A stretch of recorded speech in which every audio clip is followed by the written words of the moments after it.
too well, but I'm Rick Dawson with Anderson Speedway, and I was asked some time ago by the folks down at the Indianapolis Speedway if we could get a group of folks together and talk a little bit about racing today. And we've got the man that knows more about racing than probably this whole room put together. But right now, at this time, I would like to introduce Honorable Tom Broderick, Mayor of the City of Anderson, to say a few words for us.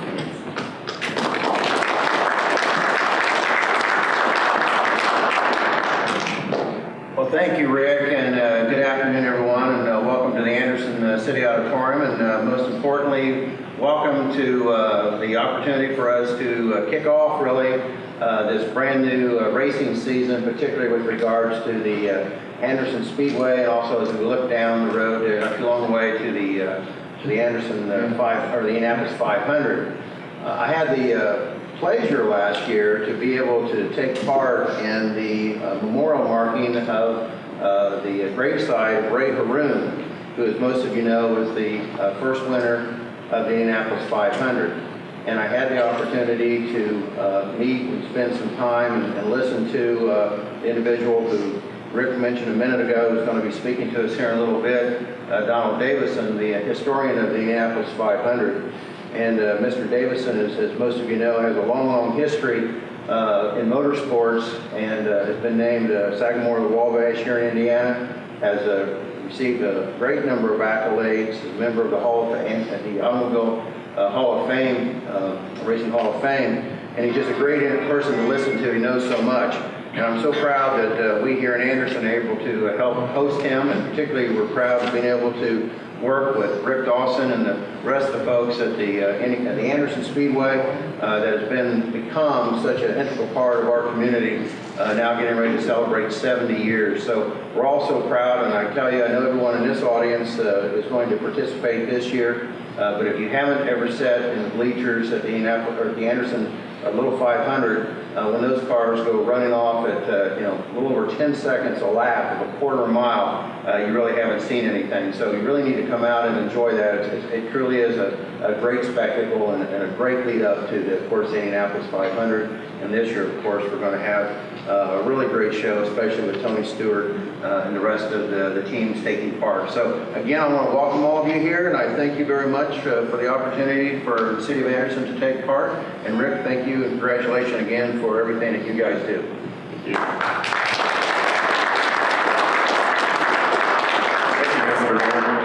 Darla, I didn't do makeup or anything. Am I going to be okay? Not on TV very often.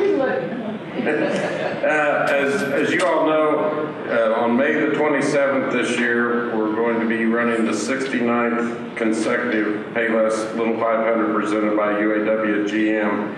And Donald may challenge me on this, but folks, yes, Tony Stewart is entered in this, and he's a great race car driver, probably one of the best that ever lived. But we will assemble 33 of the greatest race car drivers in the world at Anderson Speedway. And if you're a race fan, there's nothing like it. I can't stand here and describe it. You can't watch it on TV and get the full effect of the Little 500. I'm a little biased, but I get this from all the country. And as far as the city goes, with the Little 500, we have ticket orders that we have received, and they're going very rapidly. We have ticket orders we've received from literally all over the world: Australia, England, Japan. It's become an international event. It is going to be broadcast on national TV, and so we're bringing not only our own local folks to enjoy a great evening, but we're bringing Anderson, Indiana to the world, and that's something I'm very proud of. And enough listening to me, because there's a gentleman here that's been a friend of mine for a lot of years, and he really needs no introduction, but he is a wealth of knowledge and just a great individual, the historian from the Indianapolis Motor Speedway, Donald Davidson.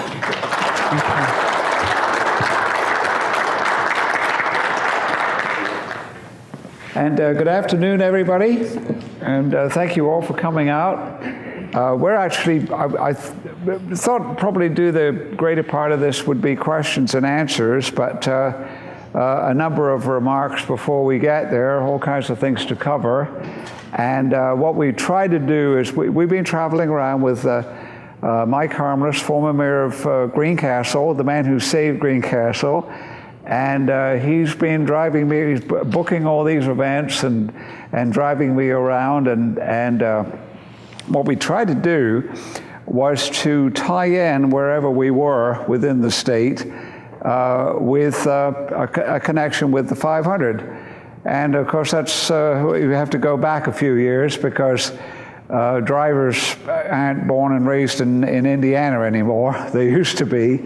And so we try to, you know, as I say, make the connection wherever we are, and Anderson has quite a few.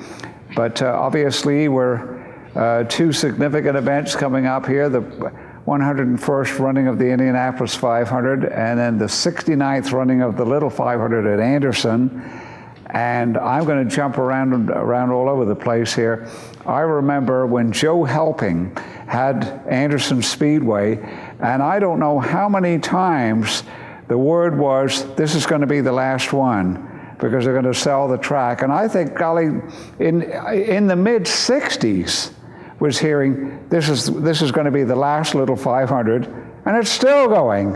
So it's got a tradition all of its own. In fact, there's a gentleman sitting down here in the second row who's been to every one of the Little 500s. So that's quite a feat. And anyway, obviously the 101st running of the 500 coming up. It was a huge event last year. And interestingly, the 99th running had a larger the crowd than there had been for years, and I was sensed that there was already a buzz about the 100th that was helping the 99th. And then last year, of course, we got a terrific crowd, the biggest in many, many years, and I've always been interested in the makeup of the crowd. There's that huge nucleus of the people who are passionate about it and go every year. You know, the second, third, fourth generation, it's all they've ever known. And they either listen to on the radio growing up, or they've gone since they were kids. And there's tens of thousands of people like that. And I've had this theory for quite a number of years now, where I think that when people come up to you constantly, especially on race weekend, and tell you how many times this is for them. I don't know if that happens at the Little 500, but down at the Speedway, people, you stand in the museum the day before the race, and person after person comes up and says, this is my 49th in a row, or it's my 52nd, or whatever it is. And so I've likened it to the Kentucky Derby, and I think there's probably some of that with the Little 500 as well. That the secret to it probably is that it is the same event at the same track every year at approximately the same time. And so with that crowd, and I have this other theory that if you could go up into the grandstands on race morning and walk around and say, how many times, that probably 40 is probably about average. And obviously you get a lot of people that have never been there before. And there were a lot of those last year. Well, many of them were guests of people who live in Indianapolis, or at least go to the event every year. And they've been telling their friends, you got to come, you got to come, you got to come. And then finally last year they thought, well, it's the 100th, let's go. What is really fascinating to me, then there's another group that we did know, we got some feedback that there were a lot of people who used to go and hadn't. In fact, some of them said, we haven't been for 20 years, but we thought we would come back. Well, that's fascinating. But then also, there's the people that had never been before. And some friends of mine in the stands said, we saw, we sit there and it's the same people every year, and we renew acquaintances, and, we don't know what their names are, but, oh yeah, that's the people that always sit down there. They said there were some people we hadn't seen before. One friend of mine, and he said there was 8 people and they were from Boston. And so I said, well, you know, are you with somebody? Are you staying with somebody local? No. Then why did you come? Well, you know, what was it that attracted you? And they said, well, it was just the 100th, and we thought that must be a big deal. We better go. And so from those people, those are the one I'm thinking, well, when they were here, did they have a good time? Did they like it? And will they come back? And so the indication is for this year that it did have quite an effect, and the ticket sales are not as big as they were last year, but they're bigger than it was for a few years. So it's definitely, there's definitely a momentum going there. And so I will just throw this out that I'm just going to guess that you're all racing enthusiasts because you didn't have to come to this, and so this isn't just sort of like the weekly lunch meeting or the monthly meeting where you thought, well, you know, we go regardless of what the program is. I like to think there's a few race fans out here, so I mean, you likely already get it. But if in fact you haven't been for a long time, or maybe you've never been, is there anybody, and then don't be embarrassed by this, is there anybody that has never been to the Indianapolis, well, for anybody that hasn't been to the track, period? Okay, good. That's, you're either too shy to put your hands up or you've gone. But how many have never been to the 500? Okay, well, that's all right. But so I'll just, I would say for anybody that hasn't, I get people come up to me and say, you know, we've never gone to the 500. Where should, you know, where should we sit? And I said, well, have you ever been to the track? Because if not, then I would recommend, why don't you go to practice and or qualifications first and see if you like it, because it's not everybody's cup of tea. So evidently with this group, we can cut to the chase a little bit. So Anderson, there are connections here. There was Ray Haroon, who lived his later years here. I'm not sure exactly when he moved here. He died in January 19th of 1968, but he had lived here for quite a number of years, although he was not originally from here.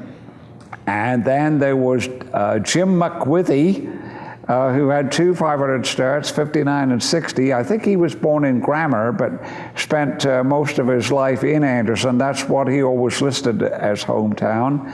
And he was an IMCA sprint car driver, and was a successful USAC sprint car driver. In fact, he won a feature at Terre Haute and had the two 500 starts. And things were a little bit different in those days.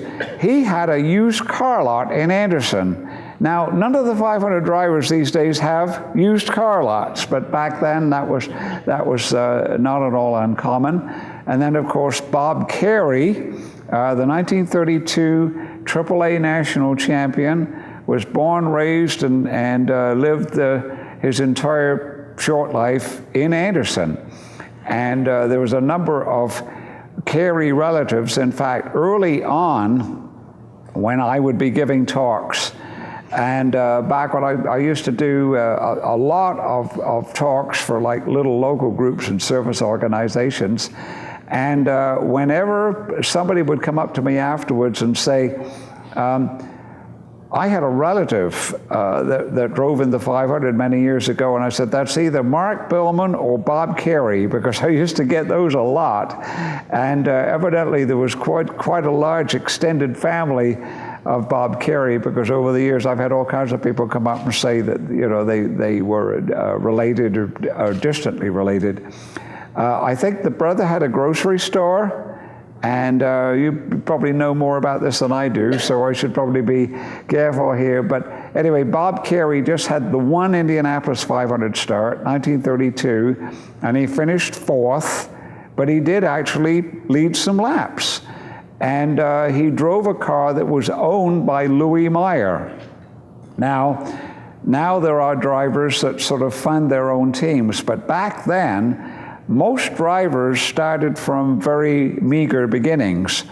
And one of and I'm being not really facetious here because it's actually fact, it used to be that most drivers started, certainly all the stars of the 20s, 30s, 40s, 50s, and 60s, most of them came from very humble beginnings. And the clues that they had made it was that A, they would buy their own race car, or B, they'd open a tavern.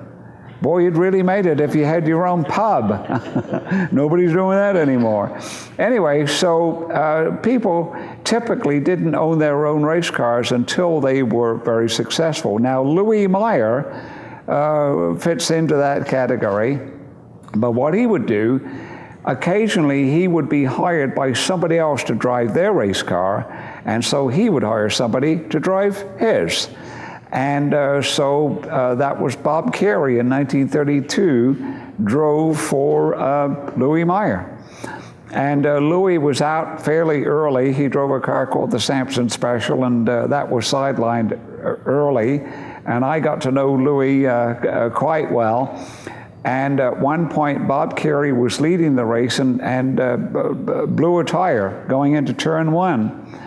And Louis said, "Boy, golly, you know, we got the jack and started to run down into the first turn, and by the time we got there, he'd already fired up and was driving the thing around on the rim." Anyway, he came in and you know, they made the stop, changed the tire, had to beat out the rim a little bit. And he lost, I mean, you know, like 7, 8, 9 minutes or so, but was able to then get back in it. And at the finish, he was fourth. And in those days, the race kept on going. Everybody, they tried to get, 10, 12, or a reasonable number of people to complete the full distance. And so long after the winner had taken the checkered flag and gone to victory lane, the other cars were still running. So I can't tell you what the elapsed time was, but it was probably like 6, 7 minutes or so, and Bob Carey came in fourth. In 1932, they did not have any such thing yet as what was to become the Midwest Sprint Car Championship. That began the following year. Now, they had races, but they didn't apply points. 1933 was the first year for that. If they'd done that in 1932, Bob Carey would have been the Midwest Big Car Champion. But as it was, he won the national championship. There were not a lot of races. Indianapolis counted. And I think there were 6 races, and he won 3 and was declared the national champion. Unfortunately, he didn't get to come back and defend his title because, as was not uncommon in those days, with racing being very treacherous, he was fatally injured on the West Coast at the infamous Legion Ascot Speedway. I think the date was like April the 22nd or something, and just before he was ready to leave to come back to Indianapolis, he lost his life in this accident. I got several other stories about Bob Carey, but maybe we'll come back, and I got some stories about Ray Haroon. However, this is being taped, so I got to be careful as to what I tell and don't tell, but maybe I can fit in a few Ray Haroon stories. He lived, as I said, the later years of his life in the trailer court on the south side of town. In fact, if you were coming north on, if you were coming northeast on Pendleton Pike and coming into town, just when you're coming into town, there's like a fork in the road, and the road that veers off to the right and I think goes to Muncie, right there. In fact, we're going to go have a look on the way home if the light's still good, and to see if we could find the little trailer court where Ray Haroon lived. The address was Ingalls, and that used to throw a lot of people off. because people would know that Ray Haroon's address was a post office box in Ingalls, so they thought that he lived here. Well, or lived there, but he did not. And Mrs. Haroon, who turned out to be not Mrs. Haroon. But anyway, the final Mrs. Haroon, she had a connection locally, and so I think that's where the Ingalls post office box came from. And so she would continue to drive down there, which is, what is it? Did somebody tell me like 10 miles? I don't know if it's that far, but it's down the road a piece.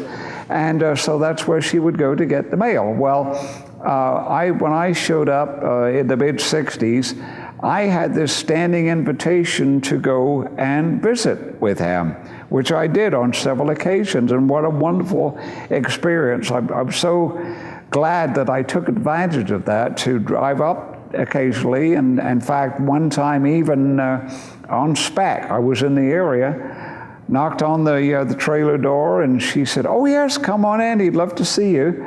And I would sit in the tiny little kitchen in this little trailer, and then down the hall in pajamas and a dressing gown would come shuffling Mr. Ray Haroon, and he would sit with me, and I have described him as being very professorish, and he told me a lot of interesting things, and one being that he said, "I never thought of myself as a race driver." He said, "I was an engineer, and I worked for Nordyke and Marmon, and I drove the cars because I wanted to see for myself if what I thought might work was working.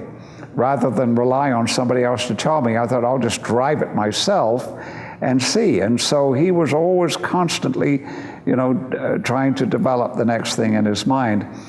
Well, we talked about the rear view mirror, and I don't think I need to give you too much one-on-one on that, except that during practice, they had a single-seat car, no rule that said that you had to have a riding mechanic. It's just that everybody did, because the cars were supposed to be stripped-down passenger cars with a riding mechanic in the second seat, but there was no rule that said that you had to carry one. So the Marmon engineers had decided to build a competition car with one seat. And some sources suggest that the Marmon Wasp was built for the 1911 Indianapolis 500. Not true. It ran the whole 1910 season, but short races. Well, then, in practice, when the complaints came from other teams that hadn't seen this thing, that Haroon was a safety hazard because he's out there by himself with no riding mechanic to tell him that somebody was coming up one side or the other, he said, "I thought back to something I had seen, the mirror." And he said, "I was given credit for inventing the rear view mirror." Well, of course I didn't, he said. He said, "In 1904, I was a chauffeur for William Thorne, who was the president of Montgomery Ward." And he said, he said, actually, and he leaned forward and he said, "When I got the job, I didn't know how to drive." But he said, but it was pretty easy, 1904. He said, I had tiller steering, and he said, I thought I could probably figure this out pretty well, and he did. He wasn't driving racing cars yet. Anyway, so he said, I'm sitting out there, and Mr. Thorne's inside taking a meeting, and I'm sitting out there, and there's all this commotion on the street with bicycles and very early motorcycles and people on horseback, and there's no traffic pattern at all. And he said, then I noticed that along comes a horse-drawn taxi cab. It's a horse and a two-wheeled, taxi cab with the fellow sitting up on top with a cloak and a top hat and a whip, and it's rocking back and forth. And he said, as he went by, I noticed that he had a pole sticking out with a mirror on it. And he would look in it to make sure that he wasn't knocking somebody off their bicycle or running over a pig or something. And so he said, boy, that's a good idea. I'll have to remember that. And so that's when the complaints were lodged in practice at the 500 in May 1911. He thought, the guy with the mirror. So they rigged up. He said, I went downtown and I bought a mirror that was 3 inches by 8 inches, and then rigged it up on 4 rods above the cowling. And so I said, so you drove along then and looked up into it. It wasn't on the side. It was he would look through to look at the racetrack, but then he could look up and see what was going on behind him with like a CinemaScope view. That was the theory. And he said, well, he said, to tell you the truth, it shook so bad on the bricks, I couldn't see a damn thing in it. He said, but the only person that knew that was me. And so, we were okay. Ray Haroon they called him the Bedouin, and there was this story going around that he was of Arabian descent. He was Irish, and always had a twinkle in the eye, and being, very diminutive build and slow speaking, as I say, very professorish. Apparently, he was very attractive to the ladies. And so the word was that he'd been married several times. And so when he passed away, I went to the funeral, and he's buried just a little bit further down Pendleton Pike from where that trailer court is.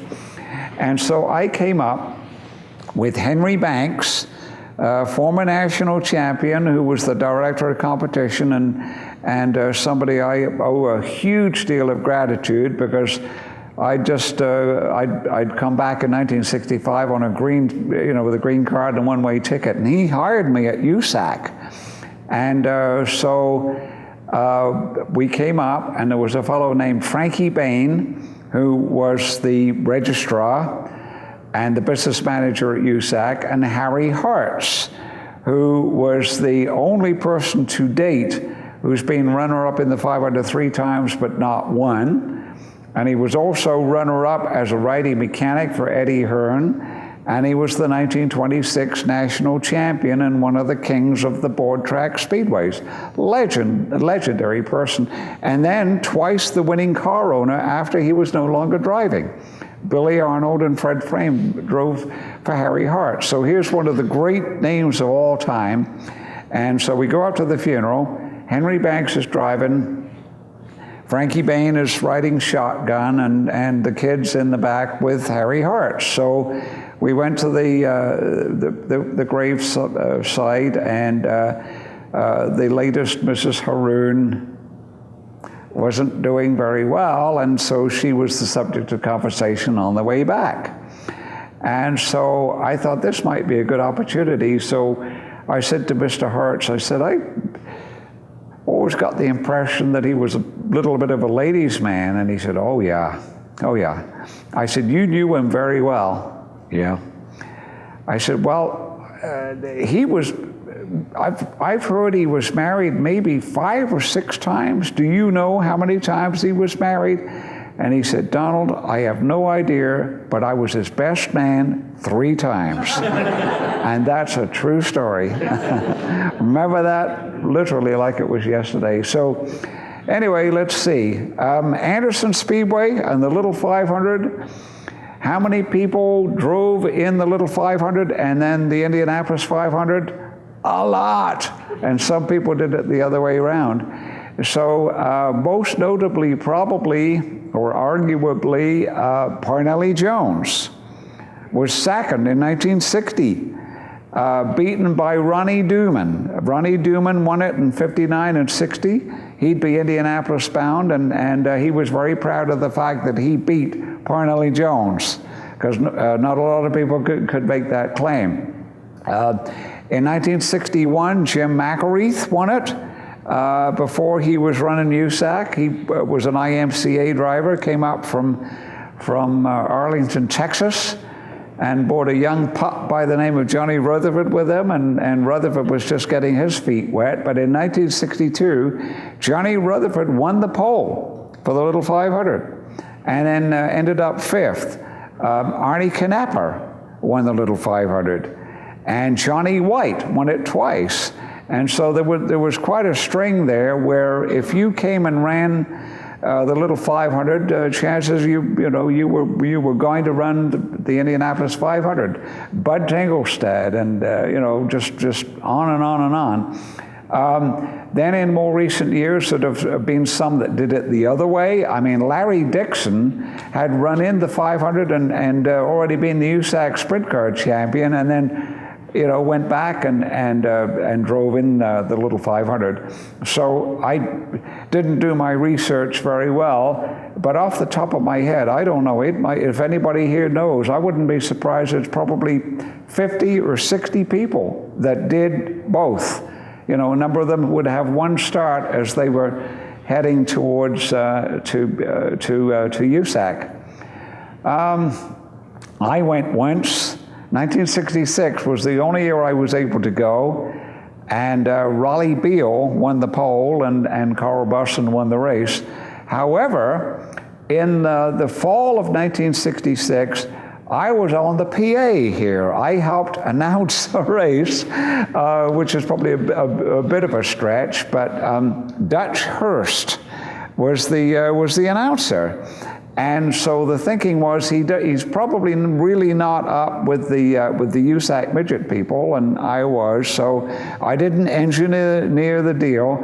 It was suggested that maybe I could be on the PA with him, and so I remember that Dick Atkins, who was going to lose his life very shortly thereafter, that very much of a superstar in the making, ran that night, and poor Dick Atkins, I tell people that he and Bobby Marshman were the two that I remember as being very clean cut and articulate at a time when a lot of the drivers weren't, and that if Roger Penske had been running a team in 65 and 66, Bobby Marshman and Dick Atkins would have been Penske drivers, no doubt in my mind.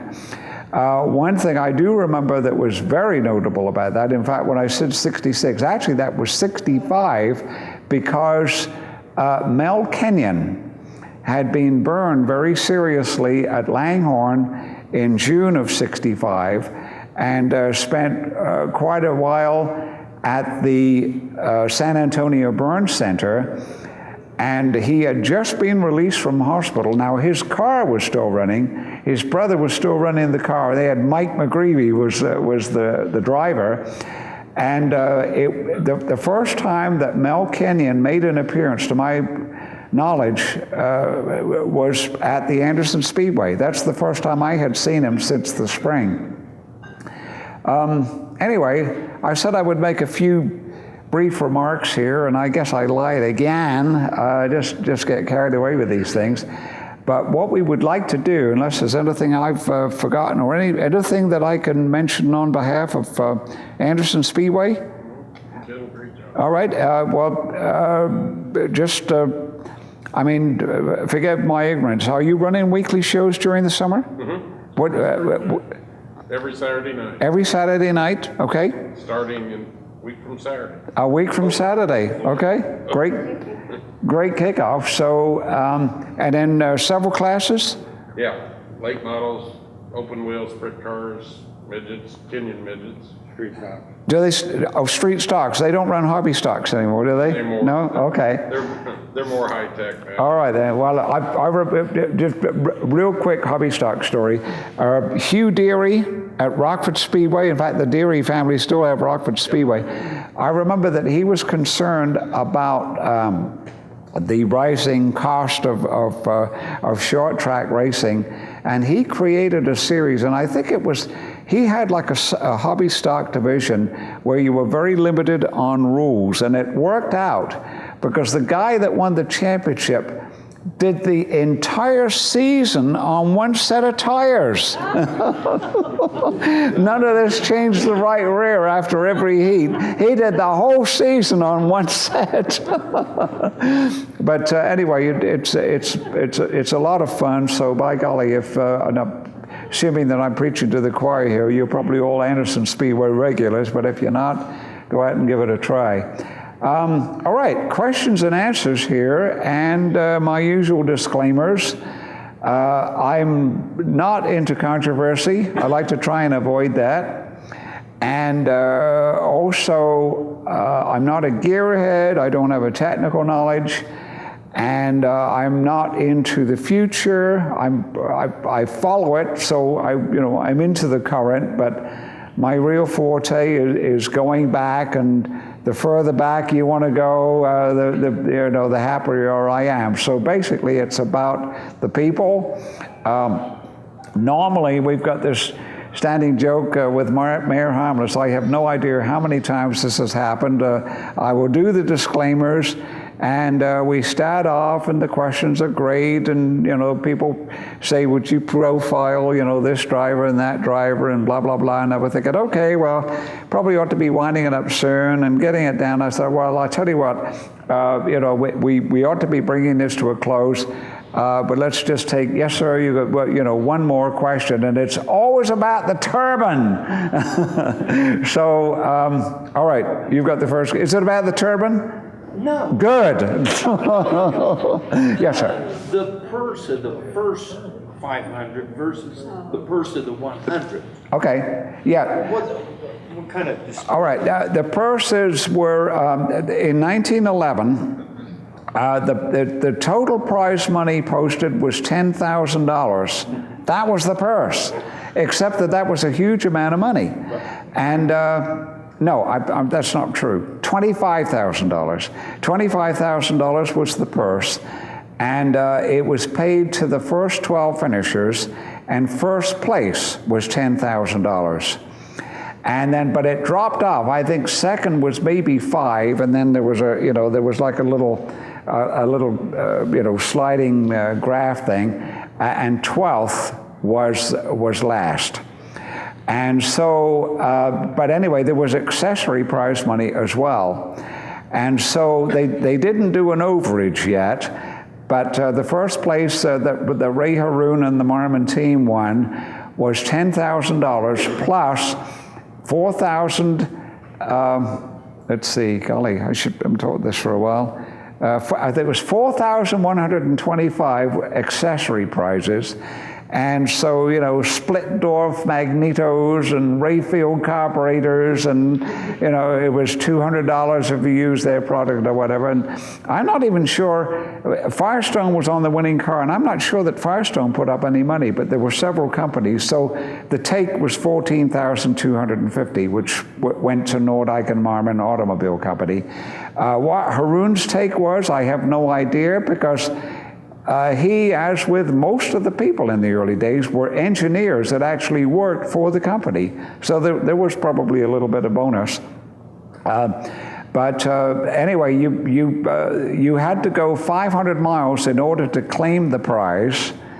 And then when they had 12 finishers, then they would shut it off. Actually there was 10 the first year, and then they expanded it to 12 the next year.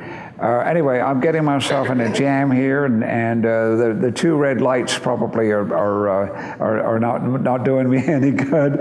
But how it compares with the 2016 purse, it was not a record, which surprised me a little bit, but it was in the $14 million range. And I'm not sure if it was like the second or third largest purse ever. I rather thought that they might, bump it up a little bit so that it would be a record. But it was in the 14 million range for 33. And then the first place portion was, I can't do the dollars and cents. It was a couple of million. And then that goes to the entrant. And then the driver is, who knows what the deals are now. For many, many years, and for those of you that are long-time short track people, the standard driver share for years was 40% of the purse.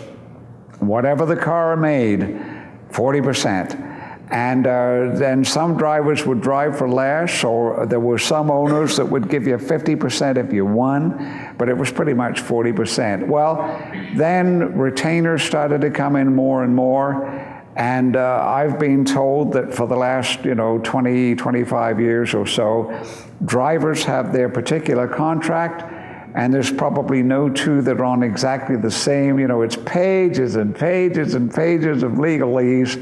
But when it comes right down to it, it probably ends up being about 40% of what they get. Yes, ma'am? Did you know Eddie Sachs? I did know Eddie Sachs, yes. Share a little bit about him. Okay. I met Eddie Sachs in 1964, and it was just a few days before the race. And of course, I knew about his reputation, and all of these drivers. I had memorized all of the records, so I can't do that for the moderns, but back then, if you bought a race driver and put him in front of me, I could tell you what he did every year. So I was doing that for all of the drivers, and with very interesting results, because they all cared. I didn't think they would. I'd done that anyway, because it just seemed to come easy to me, and it seemed to be the thing to do. But to my delight, they were very taken with that, especially the people that hadn't been around for a while. All the ones that had, were the lesser lights, because I could do them too. Anyway, Sachs was very appreciative, and then he started talking to me, and he said, and this floored me. He said, my hero growing up was Tazio Nuvolari, and I about fell on the floor. I said, "You kidding?" He said, "No." He said, I'd like to know more about him. And he said, "I've always admired the Europeans and the road racers." And he said, and I quote, and this is the guy who'd finished second 3 years before and third 2 years before, and been on the pole, been on the front row 4 times. And he said, "All we do is go round and round in circles." He actually said that.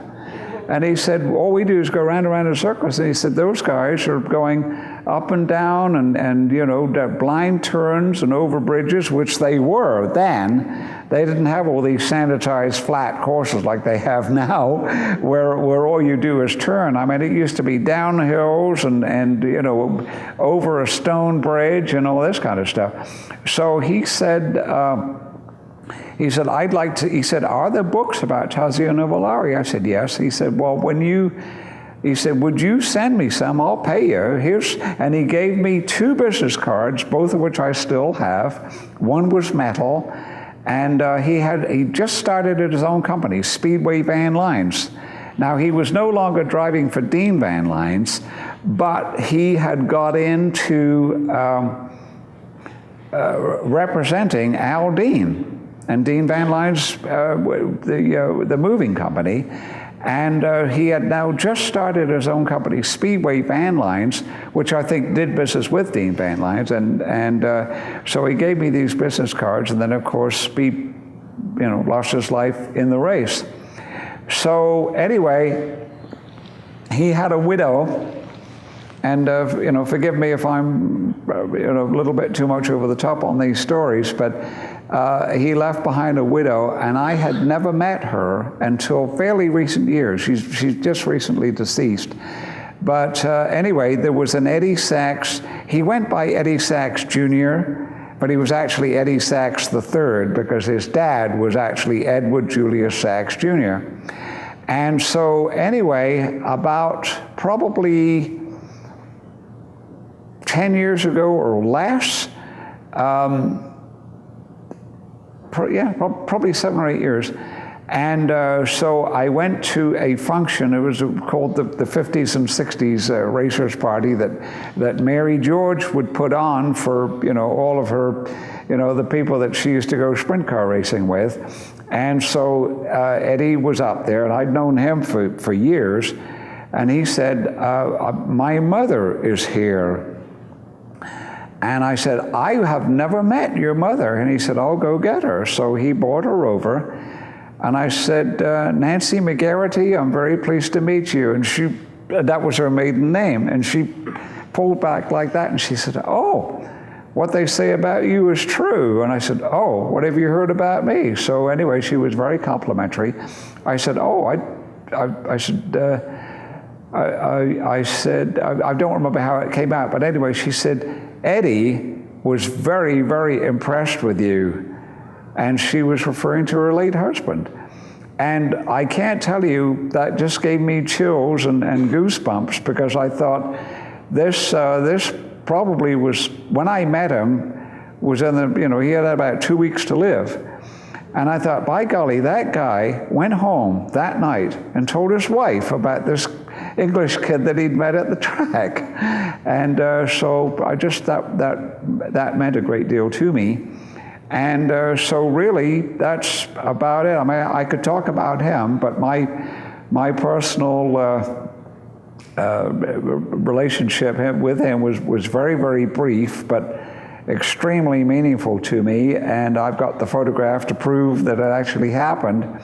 And I'll just say, in closing on this one, that I found it very interesting that whole month of May 1964, and I'm dating myself here, was the number of drivers that I met that were so friendly. That really amazed me. And Mayor Harmless has heard me say this, I think, at so many talks. I was completely bowled over by the fact that the drivers, for the most part, were so friendly, very, very down to earth. That continues to this day. 500 drivers, NASCAR drivers, drag racers, motorcycle racers, Formula One drivers, not all, some have an air, but there's others that I've met that were extremely nice people, one-on-one. And I noticed also, it was interesting to see how the personalities changed on race morning. And there were drivers that had been rather quiet, were very outgoing. And Eddie Sachs, who was always, bent double, laughing, and with a laugh that I could do a little bit, but I'm not going to try and, imitate it right now. But he had this very infectious laugh on race morning, and I was walking up and down the grid because I had, the run of the place by then. And I went down there, and he was very intense. And so I just kept moving. And I thought how interesting that was, that he was this guy that was so fun-loving and outgoing. But when the race was getting ready to start, he was focused, dead serious. All right, yes, ma'am. As a young man growing up in England, what got your interest to come to the States, specifically Indianapolis and the 500 race? Okay, the question was, I was born and raised in England, and what got me, how did I end at Indianapolis? Well, I was always aware of racing. England is not a very big country, and the British always embraced motor racing. And so, I've been asked that before, so a standard line of mine is, right, if you grew up in Indiana, you would know who the basketball players were, even if you didn't care, because it was around you all the time. And so I grew up knowing about race drivers and motorcycle racers and test pilots, because you'd keep hearing the names all the time. My dad was interested, but most males were, and I would get race cars in my stocking for Christmas and all this, but it was just a typical thing to give to a boy. I was 12 and looking at 13 when all of a sudden it bit. And then I got extremely interested and started to memorize the winners of the Grand Prix, and there weren't very many in those days. It was easy to memorize because there would only be like 6 or 7 classic Grand Prix a year, and so it was easy to memorize. And so out of that and wanting to know more, I became aware of the fact that there was an Indianapolis 500. And I think how that happened was that in those days, second half of the 1950s, the Indianapolis 500 paid points towards the World Championship. I think that's probably how I first knew about it. And so I would look at the latest points, and it would list the Grand Prix across the top, the drivers down the side, and who scored points in what, and it only went 5 places. And there was this name that you couldn't pronounce with drivers that were different to the ones that I was used to, and what is this? Well, when the first World Championship was created in 1950, motor racing went back to, decades, but there'd never been a world champion declared on points until 1950. And because they were making it up as they went along, and America didn't have a Grand Prix at the time, and so the Americans campaigned for, and it was agreed that the Indianapolis 500 would count. In retrospect, it doesn't make any sense, except that it was a world championship of drivers.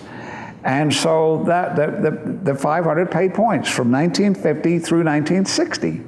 And so obviously a lot of confusion was caused when Formula One came to the Indianapolis Speedway, and people said, well, the 500 used to be a Formula One race. No, it wasn't.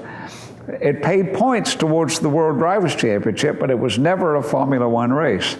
And I could go on and on about that. But anyway, that's probably how I first knew about it. And so I was first, I saw the name Vukovic and Nazaruk and McGrath.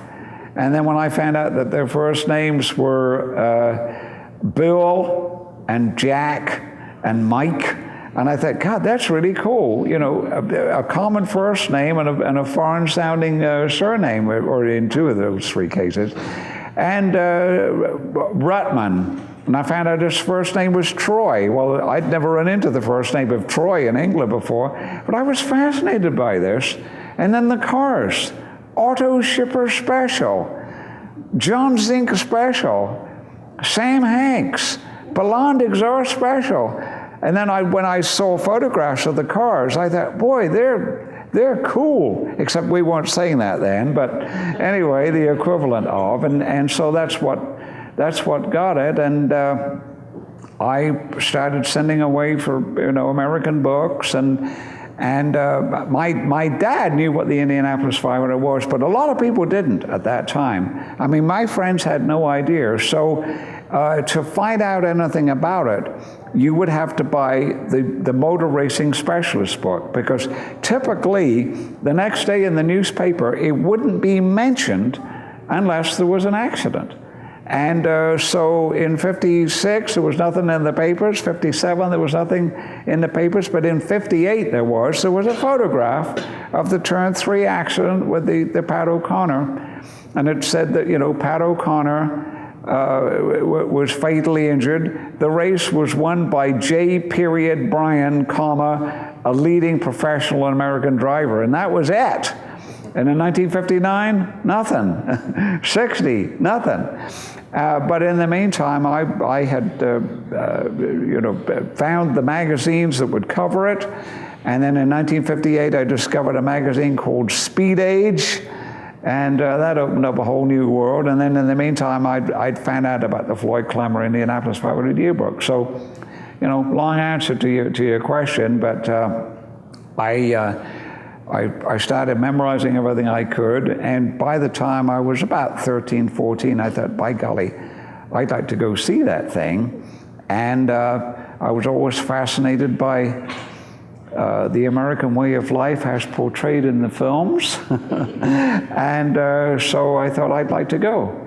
And so I showed up and thought, this, America's great. It's all palm trees and white sands and convertibles and neat colors and flashy women. And so I came and spent a wonderful 3 weeks. I met Sid Collins and goodness knows how many other people, and thought I'd be foolish if I don't pursue this. So I set about coming back the next year as an immigrant and one-way ticket and all that kind of thing. And flying blind, I had no offers of a job. I just showed up and said, here I am, and Henry Banks hired me. And then just a little bit of a racing story to kind of light this thing up. Well, two things about it.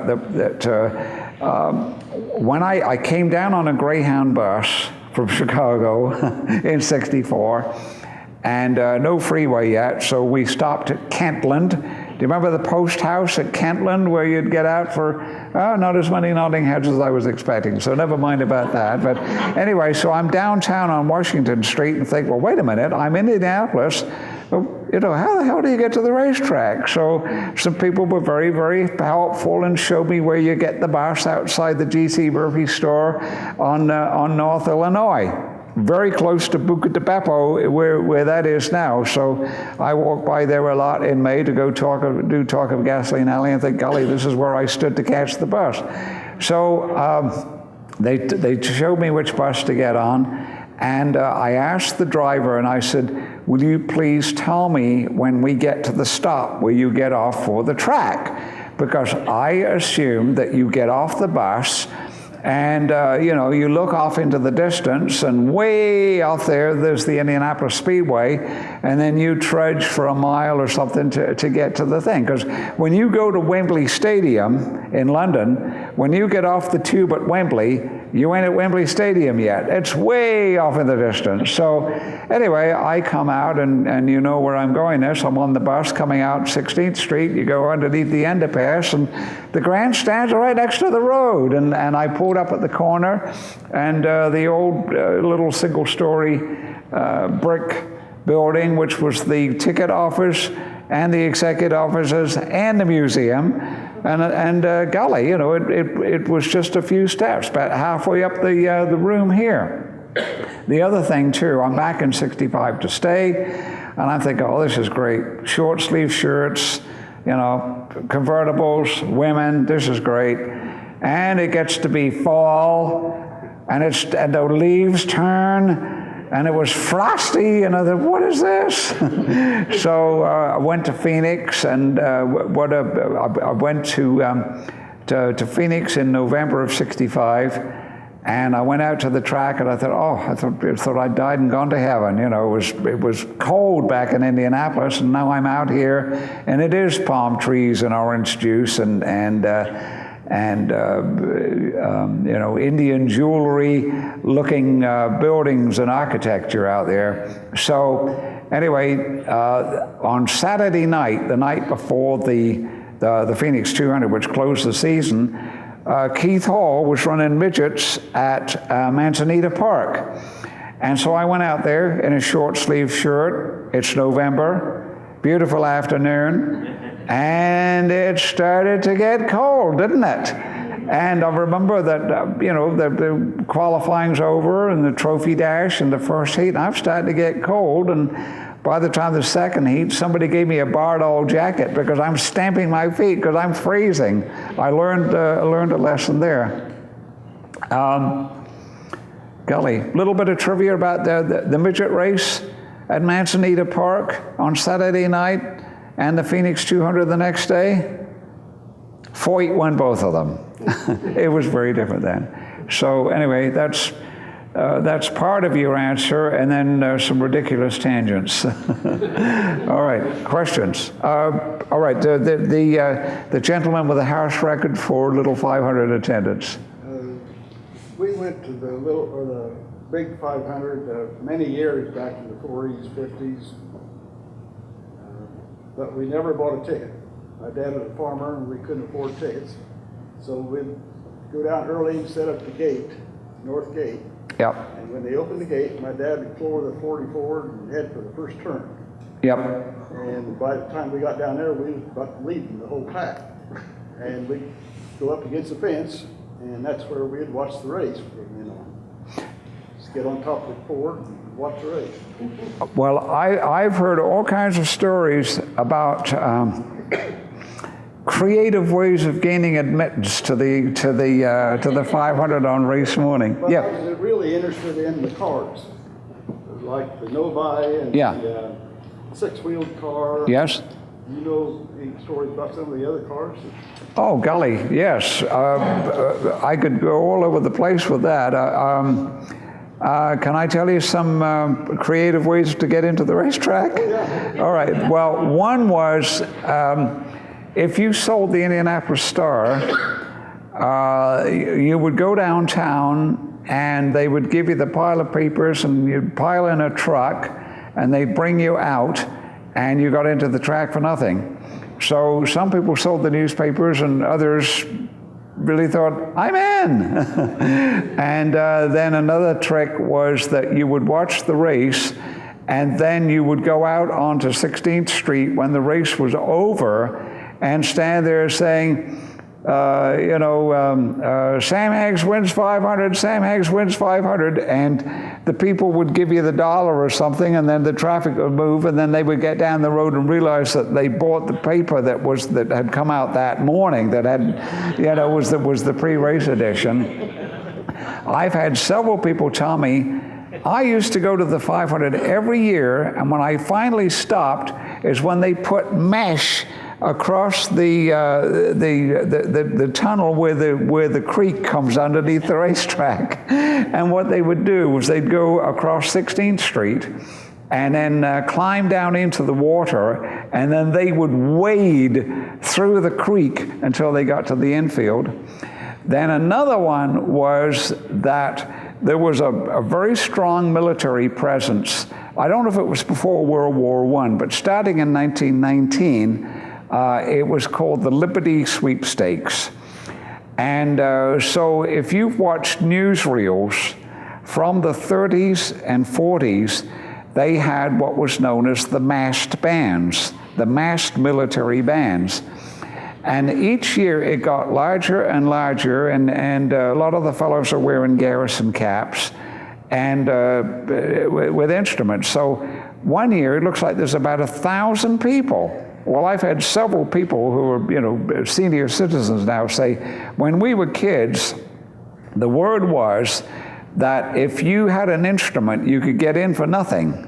And so you'd borrow somebody's piccolo or something and just march in the band. So when you see all of those people coming down with an instrument, how many could actually play it is up for discussion.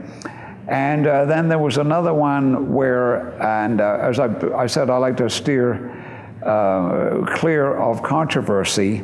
However, occasionally it was necessary for Tony Holman and some of the others to go down and be in a courtroom and be on the stand.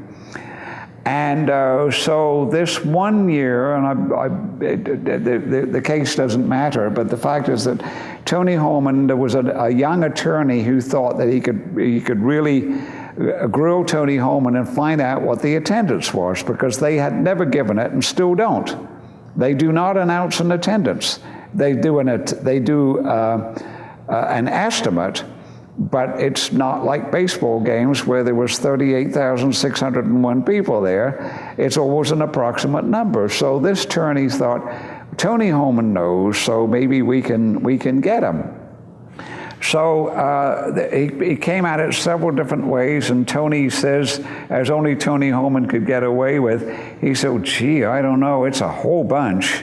That was his answer. So then the fellow was trying to nail him down, and finally the judge said, Mr. Holman, I have to tell you that when I went to the 500 my first time, I was a young boy, and my father had a 1932 whatever it was, and it had a wicker basket on the back, and I rode in the wicker basket, and so I think we can probably proceed with the next line of questioning. And I thought, boy, that's great. Even the judge told Tony Holman that he managed to get in for nothing. I don't know how to answer your question, but as far as the cars, probably the one that visually that stood out was the Pat Clancy six-wheeler. 2 wheels in the front and dual axles in the rear. Pat Clancy was from Memphis, Tennessee, but he was originally from Illinois. And he was an old-time dirt track driver. So if you look not in AAA, but if you look at what they now call outlaw dirt track races from the early to mid 30s, occasionally you'll see Paul Clancy, and that was him. Pat was a nickname. And so anyway, he later moved to Memphis, Tennessee, and he started a trucking company.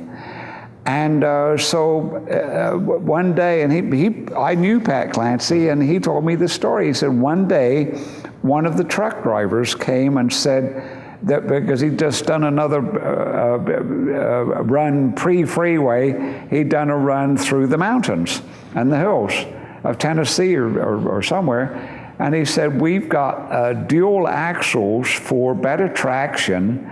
How would that work for a race car?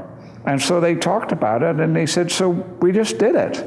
And that car actually ran several dirt track races, and it ran the Indianapolis 500 twice, and it looked weird. They didn't have any wind tunnel testing or any computers they just simply drew a thing on a piece of paper and built it. And when it showed up, people laughed. It looked really weird, but it made the show in 48 and 49, and those were both tough races to make because tons of cars, either got bumped or made incomplete qualifying attempts. And so Billy DeVore drove it in 1948, and he was flagged off in 12th place. And then Jackie Holmes, who was better known as a sprint car driver, drove it in 49, and I think it ran 71 laps and dropped out. And it ran a few more dirt races, and then in late August, early September, they decided to turn it into a regular four-wheel car. And it ran several more years. It actually ran the 1950 500. Jimmy Davies drove it. So if you want to look up the Pat Clancy special, that's the six-wheeler with four wheels. And then it continued running 100-mile championship dirt races up until, I think, 54 or even later. And then the Novi obviously was a standout, V8 supercharged. And I think back at the time that you're talking about, that was probably the main diversity, except that you still had, most people were starting to use the Offenhauser, the Meyer and Drake, which was the old Offie, but there was still a couple of straight eight Millers around. There were several Maseratis, straight eights. There were some Alfa Romeos, and then some home builts that had Offenhauser engines. But things started to change. But again, it's really not my forte. I'm about the people rather than the technical end. But people started to get more inventive, and then more money came into the sport, and larger teams, and more inventive thinking. And so the sanctioning body, in an attempt to try and keep some parity, and not have anybody or more than one type with a supreme advantage, they were always trying to tighten the rules to keep them so that everybody would pretty much be on a level playing field. And then, of course, years later, then computers came in and started designing the perfect racing car, and then people would find ways around that aerodynamically, so there would be another rule to plug that hole, and just, the rule book started to get thicker and thicker and thicker, and what you could actually do was thinner and thinner and thinner. So I don't know if that's a very good answer for you or not. All right, who has not asked a question yet? Yes, sir. Do you have any stories about Andy Granatelli? Do I have any stories about Andy Granatelli? Oh, golly, one or two. Probably the greatest showman that the track's ever had. So in summary, not really too many individual stories. I might think of a couple here, but just in general, he was very much one for, he was innovative in his thinking, but he was also interested in publicity. And so be that as it may, I'll just say that in retrospect, some of the things that he did were good for racing. I didn't particularly care for them at the time. Turbans is what I'm specifically referring to. And I don't want to do the whole turban saga or even a part of it, but the thing is that I wasn't a turban fan. I was concerned that, that as much of a novelty as it was, what would happen if in 2 or 3 times it was 33 turbans? How would you keep a crowd entertained for years and years with those? And so it ended up not happening.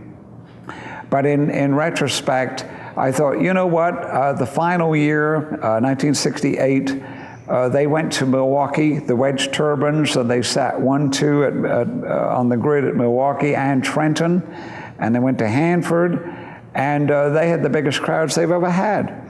And so I thought, you know what, it was good for racing because it got a lot of curiosity seekers, and maybe people just went to see the turbans and never came back, or maybe some of them became race fans. So, but anyway, he was an extremely intelligent man and big. I mean, obviously, apart from the the obvious the girth, he had a large head and was extremely intelligent man. And even in his 80s, he would speak so fast that he would trip over himself because his brain was working faster than he could speak. And his connections were phenomenal. And so every year he would come in and bring guests. He would do fundraisers throughout the years. And Dan Edwards, former fire chief of Anderson, knows these stories because he was one of the whipping boys. I had to babysit Andy. You did what? I was babysitting Andy. You had to babysit Andy? Well, he would come in with an entourage and very well thought out. I mean, he would give you the instructions on what you were going to do. And normally there was an armada of probably 4 or 5 Chevrolet vehicles that and he would have across the windshield at the top Granatelli in the largest letters that would fit, and they'd honk the horns, and he basically had the run of the place and was able to do all kinds of things. Like, for instance, when they were running the vintage cars one day, he was permitted to park his vehicle on the pit lane. And I don't remember anybody else ever did that. But his guests would be Michael Douglas, Ernest Borgnine, Carol Burnett, Rich Little, Priscilla Presley, Dennis Miller several times. Whom am I missing? Cheech Marin. Cheech Marin. Cheech Marin. I didn't even know he was here. But he would bring these people from L.A. Well, I remember that he had Ernest Borgnine and Michael Douglas were in the same group, and then there was Rich Little came at the same time as Carol Burnett, and I think Priscilla Presley might have been in that group as well. And so he really had the connections and an amazing appetite. And I mean, even into his 80s, he could still do a pretty impressive jitterbug. He would get up and dance. I mean, it was phenomenal. Anyway, a couple of the food stories. I mean, he would have these lavish dinners, and he would normally eat an entire steak. And then he would then start, the person across him that had to given up because they could only, do 8 of the 16 ounces. He would start eating the rest. And then I remember there was one day that I heard about this one, it was a qualifying day in the late 60s or something, and it was raining. And so they thought, well, let's send out for some food, and somebody decided on White Castles. And I can't imagine that Andy would have been a big White Castle fan, but they said, okay, well, how many should we order? they ordered 200 White Castles. So I don't know how they managed to fill that order, but anyway, other Andy stories. He just had an amazing memory and just amazing connections and just phenomenal energy and so creative. And I mean, when he had STP, and you know, I mean, he really wasn't an owner. The STP Corporation owned the cars. Andy was the president of STP Corporation, but he controlled all the purse strings. And he also, there was a company called Wagner Lockheed Brake Fluid, and he had that as well.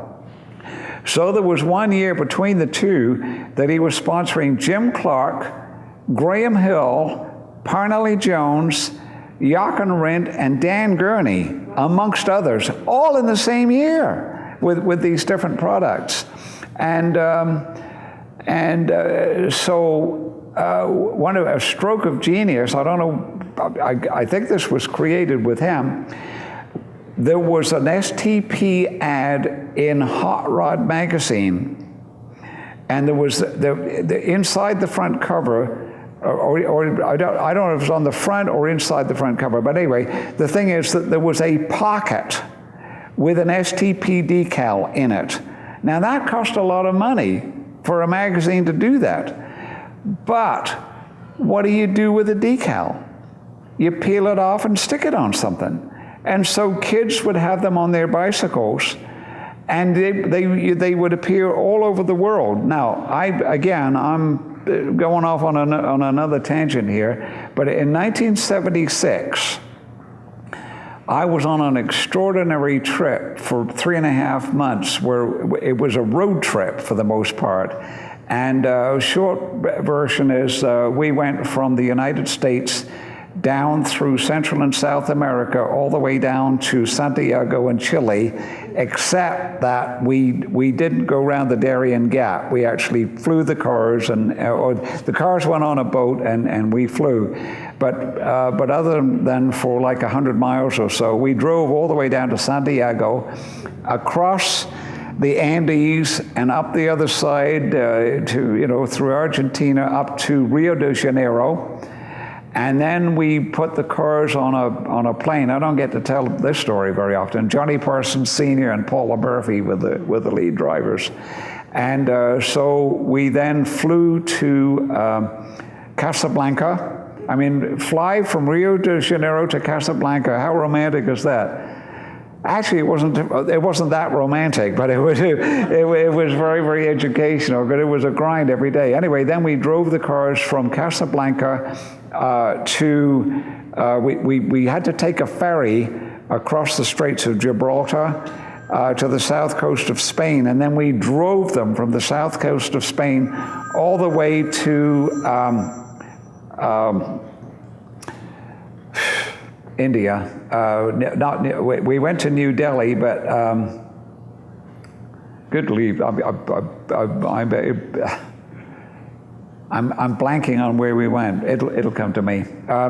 Anyway, so the point is, other than name dropping and boasting that I went on that amazing trip for 3.5 months, which was driving most of the way, I don't know how many times where we'd be going through, Costa Rica or Afghanistan, and real outlandish places, and we would come up on a truck. And on the transmission, there would be an STP decal. That was the point of the story from, 25 minutes ago, was that we saw decals all over the place. So, that was a masterstroke. I don't know if that had ever been done, but there were, Hot Rod magazine had a huge distributor, a huge, what's the term? I'm running out of words now. Circulation, thank you. I'm glad you came here, because my brain stopped working, so I'll need you. I still can't remember the place in India. It was on the West Coast. Anybody? Huh? No, it'll come. Doesn't matter. So, but anyway, yeah. But that I think Hot Rod had a circulation of like 2 million or something at that time. And so I don't know. I mean, the majority of the decals ended up on something, whether it was an automobile or a kid's bike. So anyway, just a fantastic showman, just an amazing mind, just so intelligent, and you know, active right up until the very end of his life. Yes. Yes, sir. To go along with that, in the 60s, early 60s, I never got to go to the race. We go to the qualifications every year. Yeah. And I think it was STP that was passing out papers that day, and when we went real early. My granddad would take the grandkids, and we would sit near the start-finish line. And I think it was STP passed out all these papers, and everybody up in the stands, Yeah. somebody started making paper airplanes out of it. Oh yes, that was during a rain delay. Right, rain delay. Yeah. I don't know if they qualified a car that day. I don't really think Yeah. they did. And so somebody out on the track got to picking those up, and one of them came out and went clear across into the stands, clear across on the other side. He come running out with that one, set it down on the start-finish line, and they lined up 33. I remember the photograph of that. Yes. The front page of the Indianapolis Star. I remember that photograph with the 33 with the aeroplanes lined up on the bricks. Yeah. Do you have an Andy Granatelli story, by the way, Dan? I do not. Oh, no, I meant Dan right behind you. I'm just going to say that everything said about Andy is what I experienced. When Andy would bring his group, these celebrities would go to this fundraising dinner in Los Angeles, and if they gave X number of dollars, the prize for giving X number of dollars is come back to Indianapolis Motor Speedway and be part of Andy's entourage. And like Donald said, they had to run the place. And the gentleman I worked for at the time called me one day. He said, I want you to get 4 vans and get the 4 vans over to the motel, which was still standing at the time, and then go up to room such and such and introduce yourself to Mr. Granatelli. And so I go up there, and like Donald said, here's all these celebrities and really wealthy people and all this, and I walk in, and I see Mr. Granatelli's wife, Dolly, and I walk up to Mr. Granatelli, and I said, I'm here, you know, they sent me over to be your driver for the day, and he said, come here. And he was sitting on the edge of the bed, and he reached up, and he grabbed me, and got me in a headlock, and he said, if you don't do what I tell you to do, I'm going to kill you. Oh, yes, he would. Yes, he would. I said, yes, sir, you know. And so about the next 4 following years, I was kind of the chauffeur of the entourage, and it was always a circus, and he's yelling at people and directing and telling people where to go and what to do. It was quite a circus. He did that with me a couple of times. He said, okay, pal, we're going to do so-and-so and so-and-so and so-and-so and so-and-so.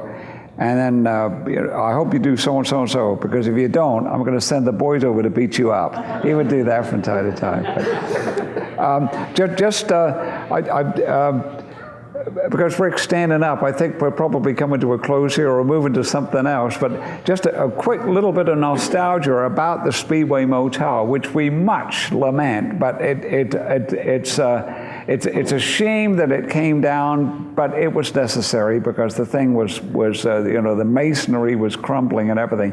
But the memories and the people that would stay there. And I know that Roger Penske loved the Speedway Motel. Now, his wife would like something a little bit more grandiose, but Penske loved it because you could go back and forth to the garage area on a golf cart. You didn't even have to have a car. And then the other thing is the people that were on the back side, Granatelli being one, Granatelli, Lindsay Hopkins, J.C. Agajanian, Parnelli, if I didn't mention, James Garner, they'd all have the doors open.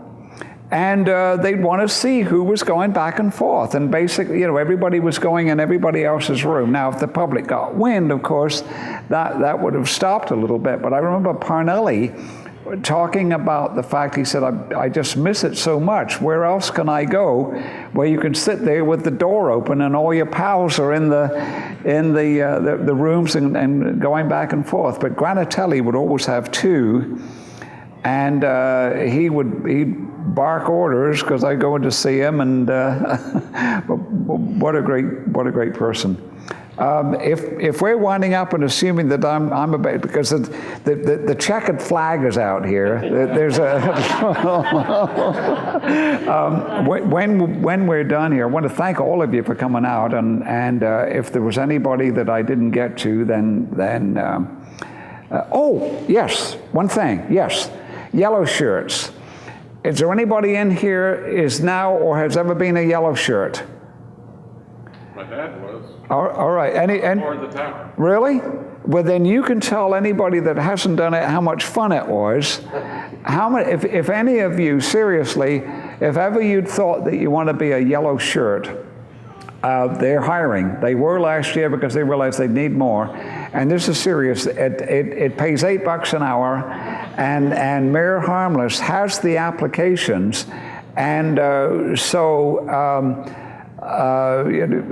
husbands and wives do it, a lot of retirees. I know people that take a month's vacation in order to be the yellow shirt. And I mean, you know what the benefits are.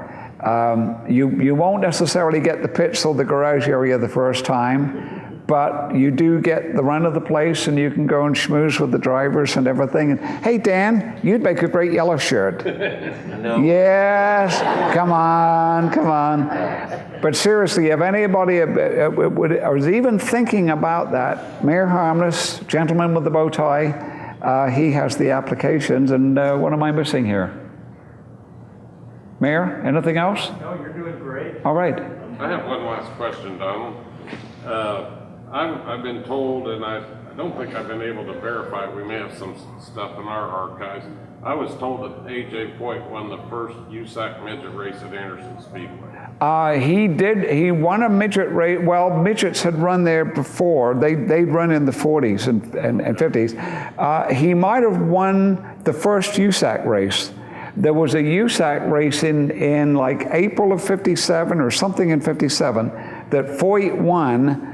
That might have been, that was either it might have been his first or maybe his second USAC win period, but he drove a midget that was owned by John Zink. And I know that I can go roundabout on that because a lot of people thought early on that when Foyt came to the Speedway, it might be with John Zink because of the area that they're from. John's from Tulsa, Oklahoma, and I know that's not Texas, but it's next door.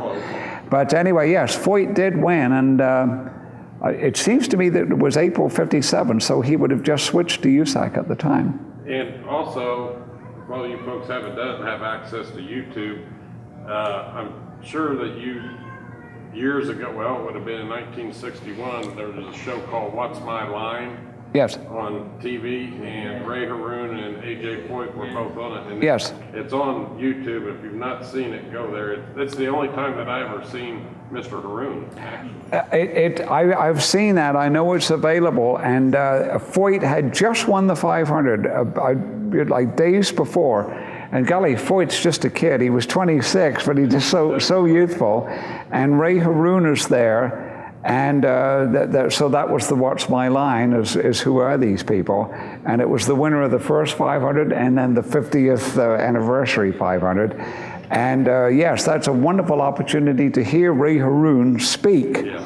And then there's another film called The Crucible of Speed that was made in 1946, which you're familiar with, where there's a scene where there's Wilbur Shaw and Ralph De Palma and Ray Haroon, and Haroon sitting in the Marmon.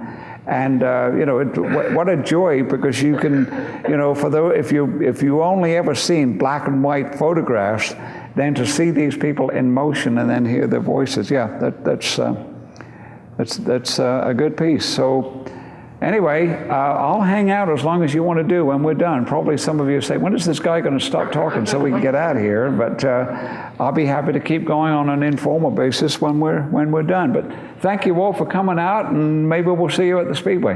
Okay, thank you.